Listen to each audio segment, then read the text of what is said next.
नमस्कार मित्रांनो. बघा, आजचा विषय खूप महत्त्वाचा आहे. आज आपण की रिस्क मॅनेजमेंट शेअर मार्केटमध्ये तुम्ही जेव्हा पण इन्व्हेस्टमेंट करत असताना रिस्क मॅनेजमेंट करणं खूप महत्त्वाचं आहे.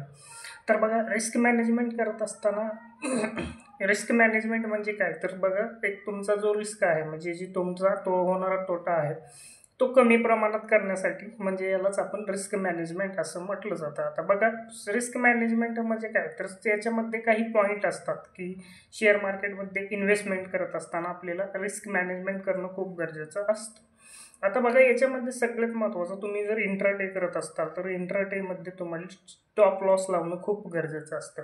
स्टॉप लॉस लावत असताना बघा, समजा तुम्ही जर एक शेअर ₹1000 घेतला, तर त्या ठिकाणी 995 रुपयाचा टॉप लॉस लावणं म्हणजे मिनिमम की ₹5 तिथं लॉस व्हावा. त्याच्या व्यतिरिक्त जास्त न लॉस होऊ नये म्हणून.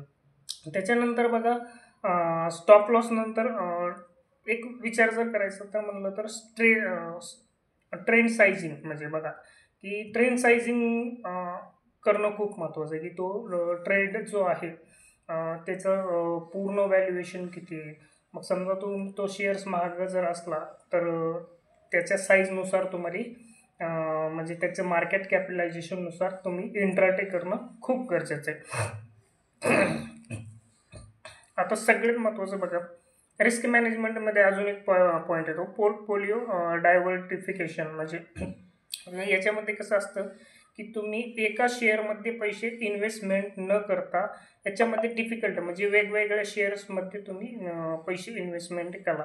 याला आपण काय म्हणतो, तर पोर्टफोलिओ डेरिव्हेटिफिकेशन म्हणजेच की याच्यामध्ये एका शेअर्समध्ये न इन्व्हेस्टमेंट करता तुम्हाला वेगवेगळ्या शेअर्समध्ये इन्व्हेस्टमेंट करणं खूप गरजेचं आहे. पुन्हा बघा, याच्यामध्ये रिस्क रिवॉर्ड रेशो म्हणजे की बाबा, समजा तुमचा जर जास्त लॉस होत असेल या ठिकाणी, तर तुम्ही लॉस होत असताना तुम्ही काय करा, तर एक मिनिमम तुमचा तोटा जो आहे तो कमी करण्यासाठी तुम्ही शेअर्समध्ये समजा एखादा भरपूर स्टॉक प्रमाणातपणे पडत आहे, तर त्या ठिकाणी दुसऱ्या शेअर्समध्ये म्हणजे की बाबा रिस्क रिवॉर्ड रेशो बघा, एखाद्या शेअर्समध्ये इन्व्हेस्टमेंट करताना त्या स्टॉकचा रेशो बघा. पुन्हा बघा, सगळ्यात महत्त्वाचं आता की इन्व्हेस्टमेंटमध्ये रिस्क मॅनेजमेंटमध्ये अजून एक काय येतं, तर तुम्हाला चार्ट बघावा लागतो. चार्ट बघत असताना त्याचे वेगवेगळे इंडिकेटर्स असतात.